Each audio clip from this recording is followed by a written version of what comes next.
العروسة عندها قادرة على عندها مغناطيسية وساحرة طالما ظهرت قدام أي شخص. أنت تتعامل مع مفردات بسيطة جدا، فتلة، خشبة، قماش، مادة تشكيل، وعالم مفتوح أمامك. الثقافة العربية والتراث العربي في عرايس، في وعرايس راسخة يعني موجودة في كل مكان، خيال الظل والأرجوز وأشكال أخرى من العرايس.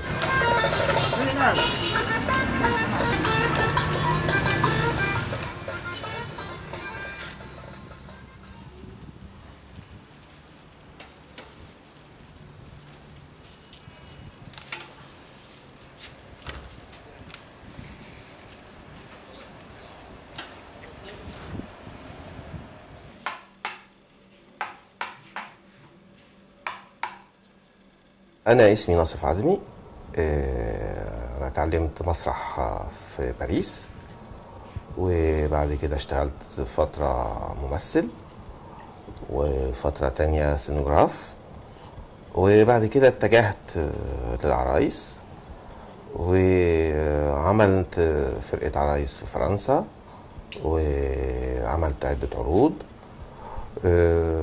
وكنت دايما محتاج ان انا انقل تجربتي في العرايس في مصر، وخاصة ان احنا في مصر عندنا تراث عرائسي طويل.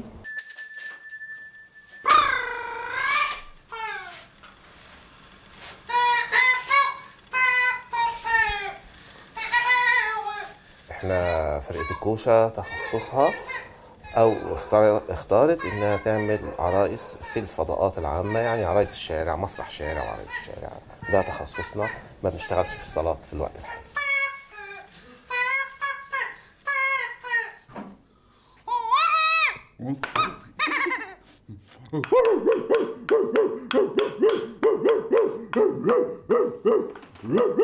في فقر في مجال الانتاج العرايس، ده راجع لاسباب كتيره، راجع لاسباب منها مثلا ان فجاه كده احنا بطلنا نشتغل على الاشكال التقليديه، خيل الظل والاراجوز، على اساس ان احنا هنعمل مسرح حديث اللي هو مسرح عرايس القاهره، اللي هو بشكل ما كده هوت في يوم من الايام قرر ان هو الوحيد اللي بيعمل عرايس، وانه امن كل العرايس اللي حواليه وهو بس اللي بيعمل عرايس.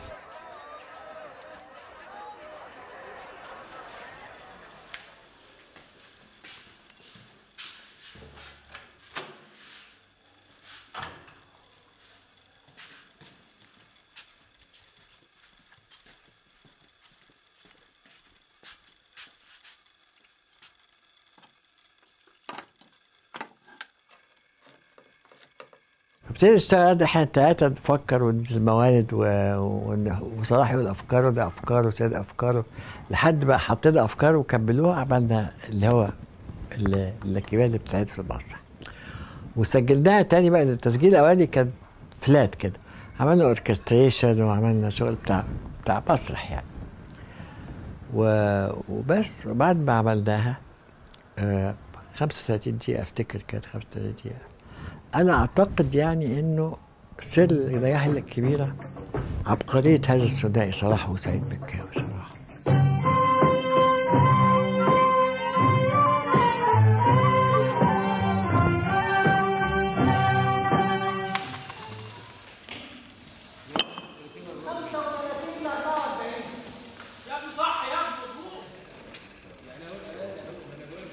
هي البداية الحقيقية سنة 59.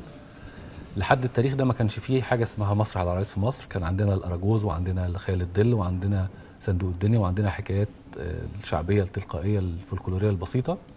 ولكن زار مصر في التوقيت ده فرقتين من أهم فرق العرايس في العالم، فرقة من رومانيا، فرقة مسرح سندريكا، وفرقة من تشيكوسلوفاكيا. الحقيقة الناس دول عملوا لما جم زيارة لمصر كانوا بيعملوا عروض في مصر، قاموا بتدريب فريق يعتبر نواة لفنانين العرايس في مصر في وقتها. اختاروا مجموعة من المتقدمين بعد اختبارات شاقة جدا، تقدم أياميها 930 واحد، اختاروا منهم 9 أفراد بس ليكونوا نواة فرقة مسرح العرايس المصرية.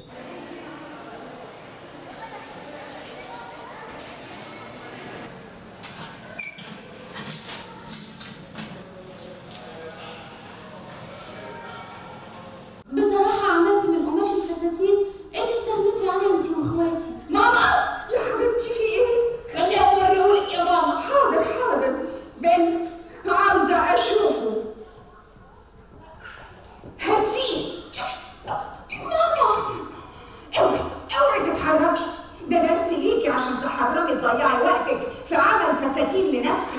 مفيش السنس بتاع ان ده فن، وظيفه بالنسبه لهم، بقت وظيفه. فانهار المسرح بالطريقه بالتدريج، واللي دخلوا ما لم يختاروا بشكل كويس، اللي جاب وسايط بقى، واللي جاب مش عارف بنت فلان واخت فلان، فالحكايه اصبحت في ايدين ناس مش مؤهله.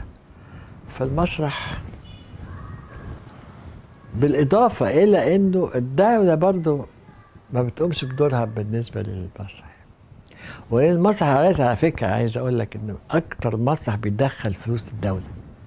اطلبي يا امينه. ممكن اطلب طلب؟ كل طلباتك مجابه.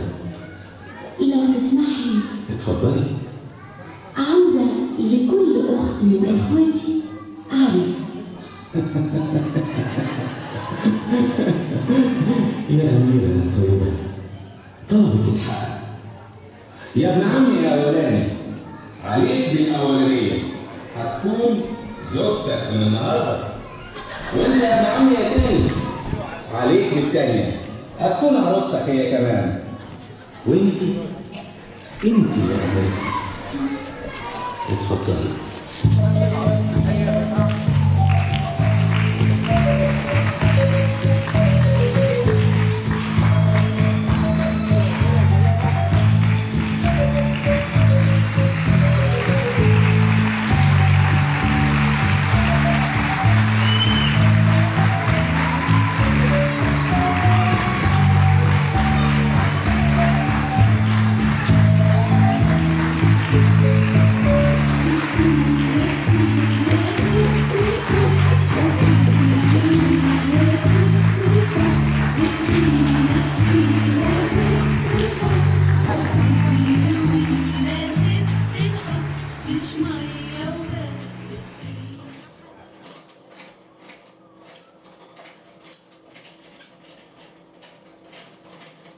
أنا اسمي محمود الطبجي، خريج كلية فنون جميلة سنة 83، حاصل على جائزة النحت في بنالي جبروفو سنة 2007.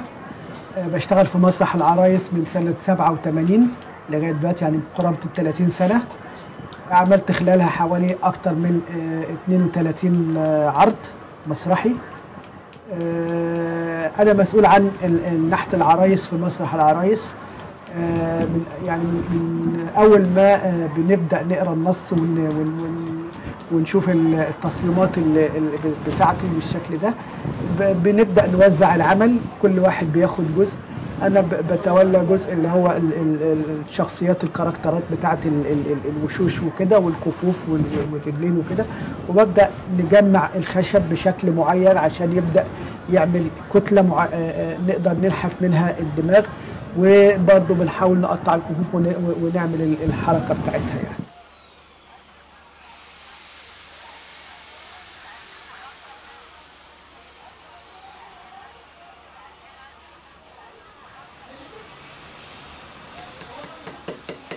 تنفيذ العروسة، الميكانيزم العروسة، خامة العروسة، الحاجات دي كلها هي مقومات العروسة الكويسة. بعد كده بعد المرحلة دي بتدخل طبعا في تحريك العروسة. كل دي المقومات اللي بتساعد ان العروسة تبقى جميلة وحلوة ويحبها، يعني يحبها الطفل أول ما يشوفها. لو هو الطفل طبعا بيقتنع بالعروسة من أول نظرة، أول ما يشوفها في عروسة بتخش خياله بيحبها قوي قوي، بيحب يبص لها. أنا عايز أعمل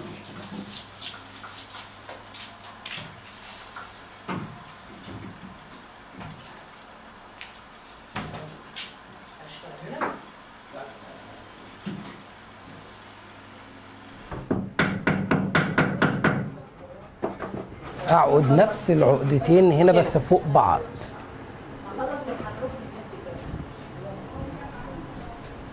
سلام، انا سعيده ان انا شغاله والله. انا اجي لك. مسرح العرايس من الستينات لغايه دلوقتي، يعني مقرب من ال50 سنه او اكتر من 50 سنه كمان. لكن الفرق الخاصه غالبا بتبقى ممكن شهور، تجمعها شهور او سنين محدوده، وبتبدا تتفرق، فالخبرات بتاعتها ما بتتراكمش الجيل بعد اللي بعده، بتيجي الفرقه اللي بعد كده بتبدا من الاول تاني بمجموعه هواه بيجتمعوا على عمل معين. لكن هنا مسرح القاهره عرايس مسرح فعلا في نوع من تراكم الخبرات المتعاقبه جيل ورا جيل، بحكم ان ده شكل مؤسسي.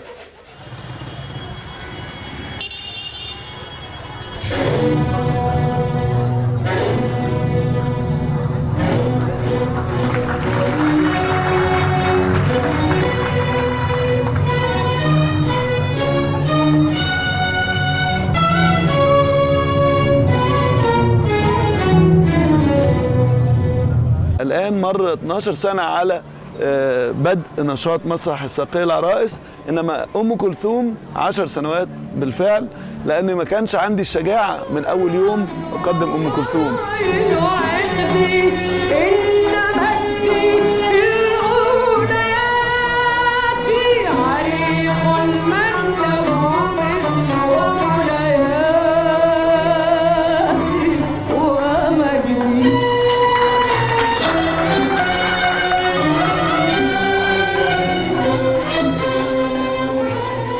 بصراحة أنا لما بحضر ما بتخيلهاش عروسة، أنا بتخيل إن هي فعلا موجودة وأنا بحضر الحفلات بتاعتها وإن أنا أغني معاها، ده شعور تاني خالص. إحنا كان نفسنا في حاجة يعني تعمل زي كده، فلما لقينا فرصة إن إحنا ممكن نخش في جو إن إحنا نحضر حفلة أم كلثوم تاني، فاللي هو طبعا هي ورا ماريونيت وكده، بس جينا علشان انت قاعد على كرسي قدامك الفرقه وام كلثوم بتغني، فالموضوع ممتع، والاغاني اصلا كده كده حلوه، فقاعدين كاننا في الحفله احسن ما بنسمعها بس.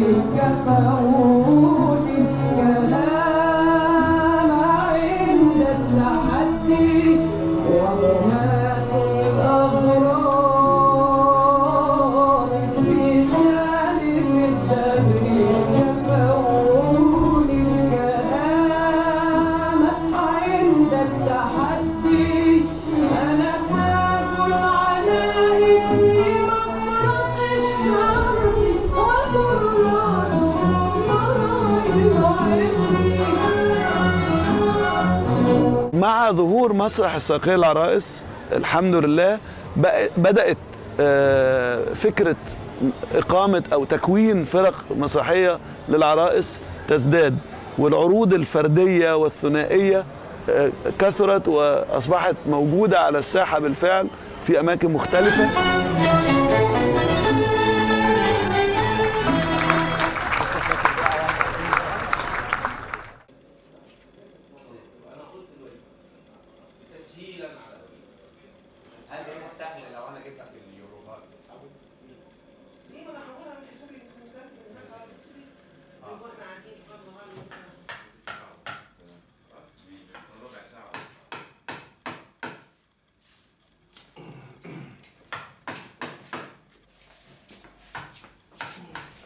سوفاج سوفاج، شفتي لولو بيعمل البوبي بتاعه ازاي؟ استنى بقى. سوفاج سوفاج سوفاج، او سكور او سكور،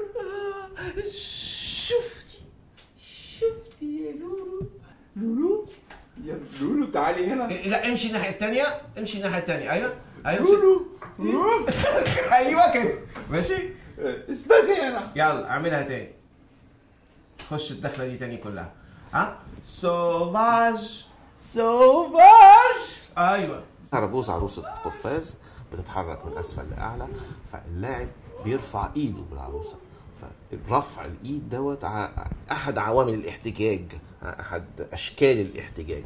فالأرجوز اساسا في علاقته، الأرجوز الشعبي في علاقته وطبيعته، هو بيحاول او مش بيحاول، هو بيمارس الهجاء الاجتماعي لكل العادات والتقاليد او ما نعتقده راسخا. في ايه تاني؟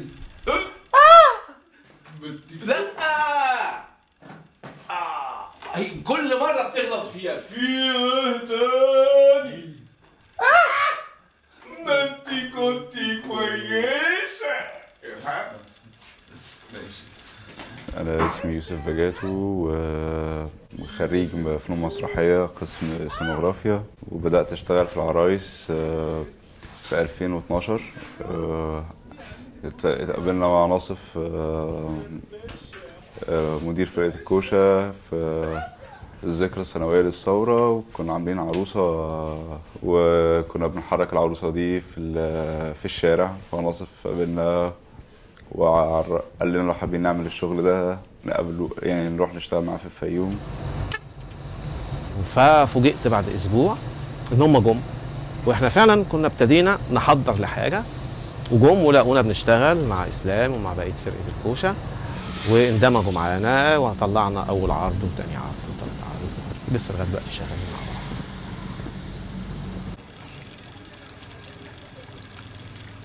برافو يا ستوت. عملتها. يلا.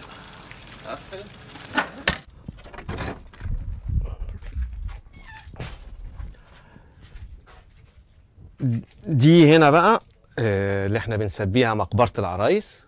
دي بقية العرايس وبقية العروض. ده أول عرض عملناه في 2013. ده كان سير كايرو عملناه في 2014 بداية 2014. وبعد كده كان في العرض اللي ورا ده هو برضو مع التنين، كان 2013 برضو 2014. وبعدين العرض الأخراني بقى اللي هو العو السو عملناه في 2015 وما زال بيتعرض، أو 2016 وما زال بيتعرض. دي عروضنا الكبيرة، العرايس الضخمة اللي هي بتحتاج طبعا مجال عام واسع، شارع، ميدان، وطبعا بتحتاج جمهور، يعني أحداث وهي بتمشي في الشوارع فبتلم كمان جمهور. للأسف بقى دلوقتي يعني إيه، مفيش مكان نلعب فيها الحاجات دي، بقى موجودة في مقبرتها. يمكن يجي يوم نلعب عرايس كبيرة جديدة تاني.